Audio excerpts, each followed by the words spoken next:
So, hello! Sa Yummy Vlog nga pala ito. Kahapon nga ay tayo nanguha ng ating mga hibasan na mga maliliit na kabibe. At dahil nga po sa napuno na itong aking dalang timba, ay uuwi na rin kami. Ay kasarap sa feeling na may dala kang bitbit pa uwi. Aba, ay malamang may pre-ulam eh. Dahil nga sa puno ng aming dalang lagayan, ay kami magagayak na pa uwi. At heto, ay lamig na lamig ang aking mga kapatid na ere. Ay lalo na ang aking bunsong ito ay lamig na. Paldo! Aba, ay paldo daw. Ay, ang ibig nga palang sabihin ng paldo na yun ay jackpot. Tama na daw! At inalamig na rin lalaking riyan! Aba, ay sino hindi lalamigin? Ay kalakas kaya ng hangin. Tapos nagbabad pa sa dagat. Habang nangunguhan ng kabibe. Aba, at kahit ako ay lalamigin. Pero bago lahat ay nagpahabol nga itong aking kapatid na lalaki. Masipa muna daw siya. Ay hala pa nga, sampol!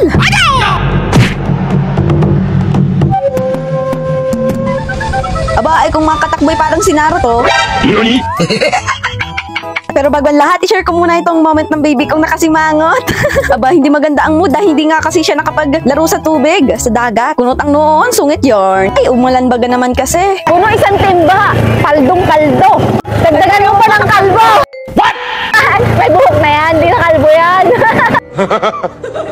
Yes, here we go na nga tayo din sa aming bahay. Tayo ngayon maglilinis na at huhugasan muna natin ito ng tubig bago natin isalang.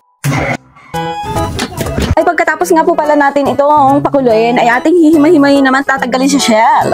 Ay kadaming himayin. Or dago, ay ginusto mo yan sa Yummy. Ay ayun na nga po, at pinagtulong-tulungan na po namin himayin ito. At habang naghihimay nga po kami, ay kumakanta naman itong aking asawa. Sound trip ba namin?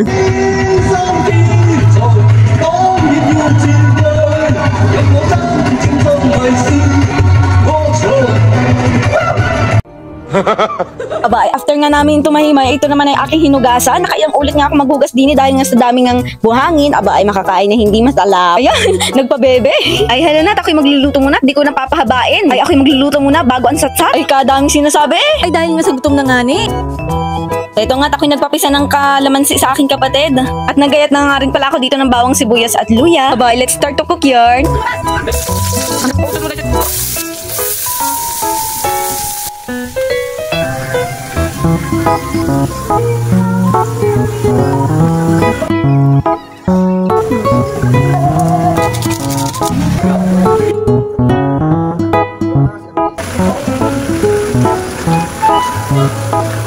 Ay, ito na nga po. Unti-unti na natin nakikita ang sarap ng ating niluto at ito na siya.